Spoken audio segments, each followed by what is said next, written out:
Hello बच्चों, आज हम आपका भूगोल का विनिर्माण चैप्टर पढ़ेंगे। विनिर्माण का आपको पता ही है, जब हम कच्चे माल से पर वैल्यूएबल थिंग्स बनाते हैं तो उसको विनिर्माण। उद्योगों में कच्चा माल इस्तेमाल करके जब बहुमूल्य वस्तुएं बनाते हैं जिनका कोई मूल्य होता है तो उसको विनिर्माण कहते हैं। तो दिवाली के अवसर पर हरीश अपने माता पिता के साथ बाजार गया। उन्होंने उसके लिए कपड़े तथा जूते खरीदे। उसकी माँ ने बर्तन, चीनी, चाय व मृदा के दीप खरीदे। मतलब विनिर्माण उद्योग, आपको पता जो उद्योगों में वस्तुएं बनती है कच्चे माल से। जब कच्चा माल जैसे रुई है तो उसकी कोई वैल्यू नहीं होती, लेकिन जब कच्चे माल से हम रुई से कपड़ा बन जाता है तो उसकी वैल्यू होती है, उसकी कोई कीमत होती है। तो ये एक एग्जांपल द्वारा समझा रहे हैं। दिवाली के अवसर पर हरीश अपने माता पिता के साथ बाजार गया। बच्चा एक जो अपने माता पिता के साथ बाजार जाता है दिवाली के दिन, उन्होंने उसके लिए कपड़े और जूते। दिवाली पे हम बहुत चीज़ें खरीदते हैं, तो उसके माता पिता ने दिवाली के अवसर पर उसके लिए नए कपड़े और जूते खरीदे हरीश के लिए। उसकी माँ ने बर्तन, घर के लिए चीनी, चाय और जो मिट्टी के दिए होते हैं, मृदा के दिए कहा गया है, खरीदे। हरीश ने देखा कि दुकानें अत्यधिक सामान से भरी पड़ी हैं। हरीश जब मार्केट जाता है अपनी मम्मी पापा के साथ, वो देखता है कि जो दुकानें थी सामान से भरी हुई थी, सबकी चीज़ों को इतनी अधिक मात्रा में देखकर वह हैरान था कि इतना दुकानों में इतनी चीज़ें क्यों भरी हुई हैं। उसके पिता ने समझाया कि जूते, कपड़े, चीनी आदि बड़े उद्योगों में मशीनों द्वारा बनाए जाते हैं। जब वो हैरान हो रहा था कि भी दुकानों में इतनी वस्तुएं क्यों भरी पड़ी हैं, तो उसके मम्मी पापा ने उसको बताया, यानी कि पिताजी ने बताया कि जूते, कपड़े, चीनी आदि बड़े उद्योगों में मशीनों द्वारा बनाए जाते हैं। छोटे उद्योगों में बर्तन बनाए जाते हैं और तथा द्वीप जैसी चीज़ें व्यक्तिगत तौर पर कारीगरों द्वारा घरेलू उद्योगों में बनाई जाती हैं। बर्तन भी वो कुम्हारी बनाता है और दिए भी, तो वो छोटे उद्योगों में बनते हैं। और जो बड़ी चीज़ें होती है, चीनी, जूते, कपड़े वगैरह, जो बड़े उद्योगों में मशीनों द्वारा बनती हैं, यही विनिर्माण है। और इसी को ही वो कहते हैं, ये विनिर्माण में आता है। उद्योगों में मशीनों द्वारा कपड़ा बनाना, कुछ भी बनाओ, चाहे कपड़े बनाओ, जूते बनाओ, मशीनों द्वारा वस्तुएं तैयार करना विनिर्माण कहलाता है। कच्चे मटेरियल से, कच्चे मटेरियल जो कच्चा माल होता है, चाहे गन्ना है, जैसे गन्ना हम अगर वैसे गन्ना हो तो उसको जूस निकाल लेंगे। घर पे भी जूस गन्ने का निकालना मुश्किल है, उसको चूस लेंगे गन्ने को। बट उसकी अगर चीनी बनानी है, गन्ने की वैसे कोई वैल्यू नहीं है। जूस तो व्यक्ति बाहर से भी पी सकता है, लेकिन उसी गन्ने से अगर चीनी बना दी जाए तो चीनी की एक कीमत होती है, और चीनी लोगों को घर में भी ज़रूरत होती है। चीनी को लोग संभाल कर रखते हैं, महंगी आती है, लेकिन गन्ने का लोग इतना वो नहीं करते, केयर नहीं करते गन्ने की। तो कच्चे माल को जब मशीनों द्वारा उद्योगों में बहुमूल्य वस्तु में बदल दिया जाता है तो उसी को विनिर्माण कहते हैं। कच्चे पदार्थ को मूल्यवान पदार्थ उत्पाद में परिवर्तित कर अधिक मात्रा में वस्तुओं के उत्पादन को विनिर्माण या वस्तु निर्माण कहा जाता है। विनिर्माण का मतलब कच्चे पदार्थ, चीनी के लिए कच्चा पदार्थ गन्ना है, कपड़े के लिए कॉटन है, कपास है, और चाय तो उसमें उगती है, बागानों में उगती है, उसकी पत्तियाँ उतार कर सुखाकर चाय पत्ती बनती है। तो जब कच्चे पदार्थ को मूल्यवान उत्पाद में, मूल्यवान जैसे गन्ने से चीनी, गन्ने की उतनी हमें वो नहीं होती, इतनी हम उसका महत्व नहीं करते गन्ने का जितना हम चीनी का करते हैं। चीनी हमें हर रोज़ चाहिए किचन में। तो जब कच्चे पदार्थ को मूल्यवान उत्पाद में या पदार्थ में हम बदल देते हैं और अधिक मात्रा में उस चीज़ का उत्पादन करते हैं तो उसको विनिर्माण या वस्तु निर्माण कहा जाता है। ये इसका विनिर्माण का मीनिंग है। क्या आप जानते हैं कागज लकड़ी से, चीनी गन्ने से, लोहा इस्पात से, इस्पात लोहा इस्पात लोह यस्सक से तथा एल्यूमिनियम बॉक्साइट से निर्मित होता है। ये तो आपको विनिर्माण समझ आ गया होगा। जब हम उद्योग में मशीनों द्वारा कोई वस्तु उत्पादन करते हैं तो बहुत ज़्यादा मात्रा में करते हैं। जो कागज़ है वो आपको पता होना चाहिए लकड़ी से बनता है। चीनी मैं बताई दी गन्ने से बनती है। लोहा इस्पात जो अच्छा लोहा होता है वह उस लोहे से मिलता है जिसमें बहुत सारी अशुद्धियाँ मिली होती हैं, उसको लोह यस्सक बोलते हैं। एल्यूमिनियम बॉक्साइट से निर्मित होता है। एल्यूमिनियम बॉक्साइट से निर्मित होता है। क्या आप यह भी जानते हैं कि कई किस्म के कपड़े ऐसे रेशों से बनते हैं जो रेशा उद्योग में बनते हैं, और कुछ जैसे कॉटन का कपड़ा तो कॉटन से कपास होती है जो उसको कॉटन कहते हैं हम, उससे बन जाता है। लेकिन कई ऐसे कपड़े भी हैं जिनका धागा ही उद्योगों में बनाया जाता है। रेशा उद्योगों में कुछ कपड़े जैसे नायलॉन वगैरह जो के कपड़े होते हैं उनका जो धागा होता है वो रेशा उद्योग में बनाया जाता है। सबसे पहले विनिर्माण का हमें मीनिंग पता होना चाहिए। अगर हम अपने आसपास बहुत सारी वस्तुएं एक जैसी देखते हैं तो इसका कारण है वो हाथों से इतनी जल्दी वस्तुएं नहीं बन सकती जितनी उद्योगों में मशीनों में जल्दी बनती हैं। द्वितीयक कार्य में लगे व्यक्ति कच्चे माल को परिष्कृत वस्तुओं में परिवर्तित, परिष्कृत का मतलब होता है जिसका मूल्य होता है। द्वितीयक कार्य क्यों कह रहे हैं? द्वितीयक कार्य उद्योग को द्वितीयक उसमें आता है, जैसे द्वितीयक क्षेत्र में आता है। द्वितीय कार्य का मतलब इसलिए कहा है इन्होंने कि जो उद्योग होते हैं वो 3 क्षेत्र हैं हमारे, प्राथमिक, द्वितीयक, तृतीयक।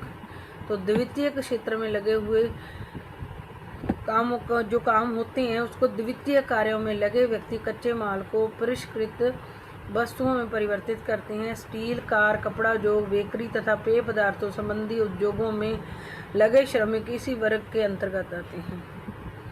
जो स्टील बनाने में लगे हैं, कार बनाने में लगे हैं, कपड़ा उद्योग में जो काम कर रहे हैं मजदूर, बेकरी यहाँ पे आपको केक बिस्किट वगैरह मिलते हैं, पेय पदार्थ जैसे कोल्ड ड्रिंक संबंधी उद्योगों में लगे श्रमिक इसी वर्ग में आते हैं। द्वितीय कार्य तो पता चल जाएगा आपको बच्चों। प्राथमिक क्षेत्र में प्राकृतिक वस्तुएं जैसे खेती और मछली पालन, जो मतलब जो चीज़ जैसे आती है प्रकृति से उसका इस्तेमाल हम कर लेते हैं तो वो प्राथमिक क्षेत्र में आती हैं। और कुछ चीज़ें ऐसी हैं जिनको हम उसका मतलब दूसरे, जैसे कपास है, कपास का इस्तेमाल भी हम करते हैं जैसे कोई गद्दे भरवाने के लिए, जब पिल्लो भरवाने के लिए। लेकिन जब हम उसका कपड़ा बना देते हैं तो वो द्वितीय क्षेत्र में आ जाती है। कपास है जब तक इस्तेमाल हम करें तो प्राथमिक क्षेत्र में, जब उसका एक और इस्तेमाल हम करेंगे, कपड़ा बना देंगे तो वो द्वितीय क्षेत्र में आती है। तो जो उद्योग है वो द्वितीय क्षेत्र में आते हैं और उसमें लगे हुए जो मजदूर है वो द्वितीय कार्यों में लगे हुए कहेंगे हम, में लगे व्यक्ति कच्चे माल को परिष्कृत होता है, जिस ऐसी वस्तु बना देना जिसका कोई मूल्य हो, परिवर्तित करते हैं। स्टील, कार और कपड़ा उद्योग, बेकरी तथा पेय पदार्थ जहाँ कार बनती है, स्टील बनता है जिसके आपके बर्तन बनते हैं, कपड़ा जहाँ बनता है, बेकरी का खाने पीने का जो सामान बनता है, जो कोल्ड ड्रिंक्स वगैरह पीने के पदार्थ जो बनते हैं जिन उद्योगों में, उन उद्योगों में जो लोग काम करते हैं, श्रमिक या मजदूर काम करते हैं, वो इसी वर्ग में आते हैं। कुछ व्यक्ति सेवाएं प्रदान करने में रोजगार पाते हैं, कुछ व्यक्ति सेवाएं प्रदान करने में रोजगार पाते हैं। इस अध्याय में हम द्वितीय क्रियाओं के अंतर्गत विनिर्माण उद्योग के विषय में पढ़ेंगे, मतलब द्वितीय कार्य क्रियाओं में, यानी कि उद्योगों में जो लोग लगे हुए हैं उनके बारे में पढ़ेंगे। द्वितीय क्रियाओं के अंतर्गत विनिर्माण उद्योग के बारे में पढ़ेंगे हम, कैसे उद्योगों में बहुत सारा माल कच्चे माल से मशीनों द्वारा बनता है। किसी देश की आर्थिक उन्नति विनिर्माण उद्योगों के विकास से मापी जाती है। आप लोगों को पता होना चाहिए जिस देश में ज़्यादा उद्योग लगे होते हैं वो विकसित देश कहलाते हैं। तो इन जो उद्योगों का बहुत महत्व है। विनिर्माण उद्योग का महत्व पढ़ते हैं पहले। विनिर्माण उद्योग सामान्यतः विकास की तथा विशेषतः आर्थिक विकास की रीढ़ की हड्डी समझे जाते हैं। विनिर्माण उद्योग मतलब वही उद्योग जिसमें सामान बनता है मशीनों द्वारा कच्चे माल से। सामान्यतः विकास की देश का विकास, विशेषतः आर्थिक विकास। जो देश का विकास होता है उसकी रीढ़ तो माने ही जाते हैं, लेकिन विशेषतः पैसे संबंधी जो विकास देश का होता है उसकी रीढ़ की हड्डी समझे जाते हैं।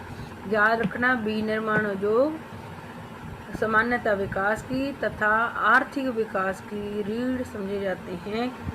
अगर क्वेश्चन भी बन सकता है कि विनिर्माण उद्योग आर्थिक विकास की या सामान्य विकास की रीढ़ क्यों माने जाते हैं, ये फिर आंसर इसका ये होगा क्योंकि विनिर्माण उद्योग न केवल कृषि के आधुनिकीकरण में सहायक है वरन द्वितीयक व तृतीयक सेवाओं में भी रोजगार उपलब्ध कराकर कृषि पर हमारी निर्भरता को कम करते हैं। क्योंकि पहले जब उद्योगनी हमारे देश में लगे हुए थे तो लोग क्या करते थे, खेती में मतलब जहाँ पर 4 लोगों की ज़रूरत है 10-10 लोग काम करते थे, क्योंकि काम नहीं मिलता था तो लोगों के खेतों में मजदूरी करके अपना घर चलाते थे।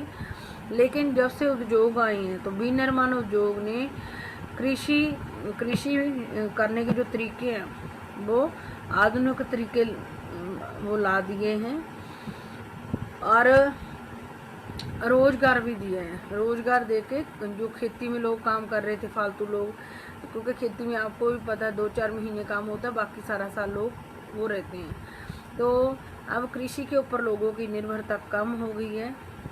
उद्योगों ने खेती के ऊपर जो लोग निर्भर थे ज़्यादा उनकी मतलब उनको रोज़गार दे दिया है। जो बेचारे देखने को तो लगता था कि रोज़गार कर रहे हैं, काम कर रहे हैं, लेकिन असल में वो काम नहीं कर रहे होते थे। अगर उनमें से 10 में से 7 को भी हटा दिया जाता तो भी कृषि का काम हो जाता था। तो विनिर्माण उद्योग ने जो छिपे हुए बेरोजगार थे उनको रोज़गार दिया है और खेती पर उनकी निर्भरता कम की है। और जो खेती थी पहले लोग हाथों से हलों द्वारा, लकड़ी के हलों द्वारा करते थे, लेकिन जब से मशीनों से काम होने लगा उद्योगों ने तो उसने कृषि का भी आधुनिकीकरण कर दिया है। क्योंकि जो उद्योग है, उद्योगों को माल बनाने के लिए कच्चा माल चाहिए, तो वो कच्चा माल कहाँ से आता है, कृषि से आता है। तो ये बहुत तेज़ी से उद्योग माल बनाते हैं, तो उतनी तेज़ी से ही कृषि से हमें पैदा किया हुआ माल चाहिए। पहले लोग 1 या 2 फसलें बोते थे, अब पहले तो लोग एक ही फसल बोते थे, लेकिन अब लोगों ने नई जो मशीन तकनीक आई है उसके द्वारा 2 से ज़्यादा फसलें उगानी शुरू कर दी है, ताकि जो हमारे देश के उद्योग हैं उनको कच्चा माल मिल सके। एक तो खेती पर जो फालतू लोग लगे हुए थे उनको रोज़गार दे दिया, खेती पर उनकी निर्भरता कम करती। नंबर 2, क्योंकि कच्चे माल से उद्योग चलते हैं, जिसके कारण कच्चा माल ज़्यादा चाहिए, जल्दी वस्तुएं बनाते हैं उद्योग, तो कृषि में ज़्यादा कच्चा माल पैदा करने के लिए कुछ ऐसी तकनीक सलाह दी है उद्योगों ने कि अब किसान जो पहले एक ही फसल साल में उगाते थे वो 1 से ज़्यादा फसलें उगाने लगे हैं। और वर्ण द्वितीयक और तृतीयक सेवाओं में रोजगार उपलब्ध कराकर कृषि पर हमारी निर्भरता कम करती है। विनिर्माण उद्योग न केवल कृषि के आधुनिकीकरण में सहायक है वरन द्वितीयक तक उद्योगों व तृतीयक सेवाओं में रोजगार उपलब्ध। अब द्वितीयक क्षेत्र उद्योग ने तो लोगों को काम दिया ही है, लेकिन उद्योगों में जो वस्तुएं बनती हैं उनको मार्केट तक बेचने के लिए पहुंचाना होता है। तो उसमें जो लोग उद्योग से जो खेतों से कच्चा माल उद्योगों तक पहुंच जाते हैं और उद्योगों से माल मार्केट तक पहुंच जाते हैं, तो तृतीयक क्षेत्र की सेवाएं जैसे यातायात के साधन जो में काम मिल गया लोगों को, तो कुछ लोग व्यापारी बन गए उद्योगों की वस्तुएं बेचने के लिए। तो इस तरीके से विनिर्माण उद्योग ने जहाँ से इसको कच्चा माल आता है उसमें काम करने वाले लोगों को भी रोजगार दिया है और खेती पर लोगों की निर्भरता कम कर दी है। और द्वितीयक क्षेत्र ने पहले प्राथमिक क्षेत्र को आधुनिक भी बना दिया है और द्वितीयक क्षेत्र ने तृतीयक क्षेत्र भी पैदा कर दिया है। यानी कि जो उद्योग है इसने खेती में लगे हुए लोगों को उद्योगों में, और उद्योग लगने से एक तीसरा सेक्टर भी पैदा हो गया है। मतलब वहाँ भी लोगों को रोजगार, मतलब उद्योग लगने से रोजगार में वृद्धि हुई है और हमारी कृषि पर निर्भरता भी कम हो गई है। देश में औद्योगिक विकास बेरोजगारी तथा गरीबी उन्मूलन की एक आवश्यक शर्त है। देश में औद्योगिक विकास बेरोजगारी तथा गरीबी उन्मूलन की एक आवश्यक शर्त है। जो हम मतलब कि हमारे देश में जो उद्योगों का विकास हो रहे हैं वो बेरोजगारी गरीबी उन्मूलन की आवश्यक शर्त है। औद्योगिक विकास इसलिए किया जा रहा है ताकि हमारे देश में बेरोजगारी और गरीबी दूर हो जाए।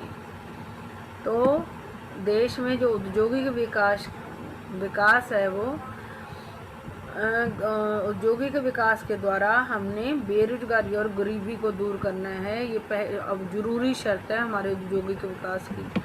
हमारे देश में जो उद्योगों का विकास हो रहा है उसकी आवश्यक शर्त क्या है? लोगों को ज़्यादा से ज़्यादा रोजगार देके बेरोजगारी दूर करना। अब जब लोगों को काम मिल जाएगा तो वो गरीब होंगे तो गरीबी भी दूर हो जाएगी। 2 शर्तें हैं इसकी। भारत में सार्वजनिक तथा संयुक्त क्षेत्र में लगे उद्योग इसी विचार पर आधारित है। भारत में सार्वजनिक तथा संयुक्त क्षेत्र में लगे उद्योग, सार्वजनिक जो सरकार ने उद्योग लगाए हैं, सरकारों ने उद्योगों का ने ही शर्त रखी है औद्योगिक विकास के द्वारा कि वो बेरोजगारी दूर करेंगे और गरीबी को दूर करेंगे। और संयुक्त क्षेत्र जहाँ पर सरकार और लोग मिलके उद्योग चलाते हैं, वो दोनों ही, जहाँ पर अकेली सरकार उद्योग चला रही है, जहाँ लोगों के साथ मिलकर चला रही है, वहाँ उसका उद्देश्य है देश से बेरोजगारी और गरीबी दूर करना। जनजातीय तथा पिछड़े क्षेत्रों में उद्योगों की स्थापना का उद्देश्य है भी क्षेत्रीय असमानताओं को, क्योंकि हमारे कुछ एरिया ऐसे हैं यहाँ पर मतलब सुविधाएं लोगों को नहीं मिली हुई, और जिन एरिया जो जनजातीय और पिछड़े क्षेत्रों में उद्योग हमारी देश की सरकार ने इसलिए लगाए हैं कि कोई क्षेत्र पिछड़ा हुआ क्षेत्र ना रह जाए। देश में क्षेत्रीय असमानता को दूर करने के लिए पिछड़े और पिछड़े क्षेत्रों और जनजातीय क्षेत्रों में उद्योग इसलिए लगाए हैं ताकि क्षेत्रीय असमान को, कई एरिया तो हमारे बहुत ज़्यादा विकसित हो चुके हैं और कई देश के एरिए पिछड़े हुए हैं। तो औद्योगिक हमारे देश में औद्योगिक विकास का जो आवश्यक शर्त है वो औद्योगिक विकास ही इसलिए किया जा रहा है कि देश में बेरोजगारी दूर हो, गरीबी दूर हो। और जो सरकार द्वारा सार्वजनिक क्षेत्र में उद्योग लगाए जाते हैं और संयुक्त लोगों के साथ मिलकर उद्योग लगाए जाते हैं, वो इसी विचार पर आधारित है कि बेरोजगारी और गरीबी देश से दूर हो। और पिछड़े क्षेत्र हैं जो देश के, जनजातीय और पिछड़े क्षेत्रों में भी उद्योग इसलिए लगाए गए हैं कि जो देश के हिस्से पिछड़े रह गए उनको पिछड़ापन दूर करके दूसरे क्षेत्रों से के बराबर लाया जाए। निर्मित वस्तुओं का निर्यात वाणिज्य व्यापार को बढ़ाता है। निर्मित वस्तुओं का निर्यात वाणिज्य व्यापार को बढ़ाता है। जैसे जो वस्तुएं उद्योगों में बनती, निर्मित होने का मतलब जो वस्तुएं बनती हैं वो बाहर वाले देशों में जब भेजी जाती हैं, भारत से बाहर के देशों में भेजी जाती है, तो वाणिज्य व्यापार बढ़ता है। हमारे देश का व्यापार इंटरनेशनल लेवल पर बढ़ता है, जिससे अपेक्षित विदेशी मुद्रा की प्राप्ति होती है। जब हम उद्योगों में जो निर्मित वस्तुएं होती हैं भारत से बाहर वाले देशों को भेजते हैं तो हमारा वाणिज्य व्यापार बढ़ता है, जिससे हमें विदेशी मुद्रा की प्राप्ति होती है। वे देश ही विकसित हैं जो कच्चे माल को विभिन्न तथा अधिक मूल्यवान तैयार माल में विनिर्मित करते हैं। मैंने पहले ही बताया जिन देशों में उद्योग लगे हुए हैं वो विकसित देश कहलाते हैं, यानी कि जो देश कच्चे माल को विभिन्न तथा अलग अलग और अधिक मूल्यवान तैयार माल करने में लगे हुए हैं वो विकसित देश होते हैं। भारत का विकास विविध व शीघ्र औद्योगिक विकास में निहित है। भारत का विकास कैसे होएगा? अगर हम एक मतलब ये जैसे कपास है, जहाँ गन्ना है, अगर उसके हम विविध उपयोग बनाएंगे, अलग अलग चीज़ें गन्ने से, जैसे गुड़ भी बनाएंगे, चीनी भी बनाएंगे, तो और जल्दी उद्योगों में वस्तुएं बनाएंगे तो ही हमारे भारत का जो है विकास हो सकता है। ये किसका आंसर है? ये हमने पढ़ा कि विनिर्माण उद्योग है वो आर्थिक विकास की रीढ़ है। अगर क्वेश्चन आ जाए कि विनिर्माण उद्योग भारत के आर्थिक विकास की रीढ़ क्यों है, तो आप बताओ, यही बताओगे क्योंकि हमारे जो पहले तो विनिर्माण उद्योग ने हमारी खेती पर निर्भरता कम कर दी। जो फालतू लोग खेती में लगे हुए थे, जिनकी खेतों में ज़रूरत भी नहीं थी, उनको हटाकर उद्योगों में ही रोज़गार मिल गया। उद्योगों में बड़े माल को मंडियों तक पहुँचाने और खेतों से कच्चा माल उद्योगों तक पहुंचाने में तीसरा वो है हमारा क्षेत्र है, सेवा क्षेत्र है, उसमें भी लोगों को रोज़गार दिया है। इस तरीके से इसने रोज़गार में बढ़ोतरी की है, खेती पर हमारी निर्भरता कम कर दी है और खेती को भी आधुनिक बनाया है, क्योंकि उद्योगों में माल है जो मैंने पहले ही बताया तेज़ी से बन रहा है, तो कच्चा माल भी उतना तेज़ी से चाहिए। तो लोग किसानों को ऐसी सहूलतें दी हैं आधुनिक करने की कि वो अब एक से ज़्यादा फसलें उगा रहे हैं। और देश में जो औद्योगिक विकास हो रहा है वो सरकार ने उसका लक्ष्य रखा है बेरोजगारी और गरीबी को दूर करना। और सार्वजनिक क्षेत्र जहाँ सरकार उद्योग लगा रही है और संयुक्त क्षेत्र जहाँ पर लोगों के साथ मिलकर उद्योग लगे, वहाँ पे भी यही उद्देश्य है कि देश से गरीबी और बेरोजगारी दूर की जाए। पिछड़े क्षेत्रों को और जनजातीय क्षेत्रों को मतलब विकसित करने के लिए भी उद्योग लगाए जा रहे हैं, ताकि क्षेत्रीय असमानता दूर हो जाए। और हमारे देश के अंदर जो वस्तुएं बनती हैं उद्योगों में, उनको बाहर वाले देशों में निर्यात किया जाता है, जिससे हमारा वाणिज्य व्यापार बढ़ता है और विदेशी मुद्रा प्राप्त होती है। देश कच्चे माल वे देश ही विकसित कहलाते हैं जो कच्चे माल को अधिक मूल्यवान माल में तैयार करते हैं, अधिक मूल्यवान तैयार माल में विनिर्मित करते हैं। भारत का विकास किस बात पर निर्भर करता है कि अगर उद्योगों में हम जल्दी वस्तुएं बनाएंगे और विविध तरीके की वस्तुएं बनाएंगे तो हमारे देश का विकास संभव हो सकता है। कृषि तथा उद्योग एक दूसरे के पृथक नहीं है, ये तो आपको भी पता है। कृषि और उद्योग अलग कैसे हो सकते हैं? अगर उद्योगों में माल बनाना है तो हमें कृषि से मिलने वाला कच्चा माल खेतों से ही मिलेगा। उद्योग चलाने के लिए पहली ज़रूरत कच्चा माल है जो कि कृषि से आता है, तो इसलिए कृषि और उद्योग अलग अलग नहीं हो सकते, ये एक दूसरे के पूरक हैं। ये कृषि और उद्योग एक दूसरे से अलग नहीं, एक दूसरे से पूरक हैं। उदाहरणार्थ भारत में कृषि पर आधारित उद्योगों ने कृषि पैदावार बढ़ोतरी को प्रोत्साहित किया है। उदाहरण के तौर पर भारत में जो कृषि से कच्चा माल लेकर वस्तुएं बनाते हैं, उद्योगों ने कृषि पैदावार में बढ़ोतरी को प्रोत्साहित किया। जब उद्योग नहीं लगे थे तो इतनी खपत नहीं थी कच्चे माल की, लेकिन अब जब से उद्योग लगे हैं तो उसको कच्चे माल की जब ज़्यादा ज़रूरत होती है तो जो किसान हैं उन्होंने पैदावार ज़्यादा करनी शुरू कर दी है, जिन कच्चे मालों की ज़रूरत उद्योगों में होती है। ये उद्योग कच्चे माल के लिए कृषि पर निर्भर हैं। कृषि आधारित जो उद्योग हैं वो किस पर निर्भर हैं? वो जो कच्चे माल के लिए कृषि पर आधारित हैं तथा इनके द्वारा निर्मित उत्पाद जैसे सिंचाई के लिए पंप, उर्वरक, कीटनाशक दवाएं, ये पहले नहीं होती थी जब उद्योग नहीं होते थे। प्लास्टिक पाइप, मशीनें व कृषि औजार आदि पर किसान निर्भर है। अगर आ जाए भी कृषि और उद्योग एक दूसरे के पूरक कैसे हैं, तो सबसे पहले उद्योग चलाने के लिए कच्चा माल चाहिए। कच्चा माल कहाँ से आता है? कृषि से, खेतों से आता है। जो कृषि आधारित उद्योग हैं वो खेतों से कच्चा माल लेकर ही वस्तुएं बना सकते हैं, तो इसका मतलब कृषि और जो उद्योग अलग अलग नहीं है। और लेकिन उद्योगों में जल्दी हमें ज़्यादा कच्चा माल चाहिए तो किसान को ज़्यादा वो करना पड़ेगा, ज़्यादा पैदावार करनी पड़ेगी, तो उसके लिए उसको कुछ ऐसे साधन चाहिए, सहूलतें चाहिए जिससे वो जल्दी उस चीज़ को उत्पादित कर सके। तो उसके लिए फिर उद्योगों ने उसके लिए क्या बना के दिया? सिंचाई के लिए भी जल्दी खेत सींचे जा सके और जल्दी फसलें उग सके, तो सिंचाई के पंप उद्योगों ने बना के दिए। कृषि उसको कच्चा माल देती है और कृषि की जो पैदावार को बढ़ाने के लिए जो उद्योगों ने उनको जल्दी वो किसान खेत को सींच सके पंप दिए हैं और उर्वरक दिए हैं। खादें जो डलती हैं खेतों में, कीटनाशक जो कीड़ों से बचाने के लिए दवाइयाँ दी हैं ताकि उनकी फसलें ख़राब ना हो, जल्दी ज़्यादा पैदावार हो। प्लास्टिक के पाइप दिए हैं, उनके द्वारा वो पानी जल्दी खेतों को दूर दूर पहुंचा सकते हैं किसान। मशीनें व कृषि औजार, मशीनों पहले ऐसे होता था लोग हाथ से बोते थे, हाथ से काटते थे, तो उसमें देर लगती थी। अब ऐसी मशीनें पैदा हो गई हैं जो बीजों को जल्दी बो देती हैं और जल्दी जो फसलों तैयार को काट कर उसका जो अनाज निकाल देती हैं। इसलिए विनिर्माण उद्योग के विकास तथा स्पर्धा से न केवल कृषि उत्पादन को बढ़ावा मिला है, अपितु उत्पादन प्रक्रिया भी सक्षम हुई है। इसलिए विनिर्माण उद्योग के विकास, जितना हमने उद्योग ज़्यादा लगाए हैं तथा हमने कंपटीशन में आए हैं, हम उद्योगों के कंपटीशन में दूसरे देशों, हमने केवल का मतलब उससे हमारे देश का औद्योगिक उत्पादन ही नहीं बढ़ा, कृषि का उत्पादन भी बढ़ा है, अपितु उत्पादन क्रिया भी सक्षम हुई है।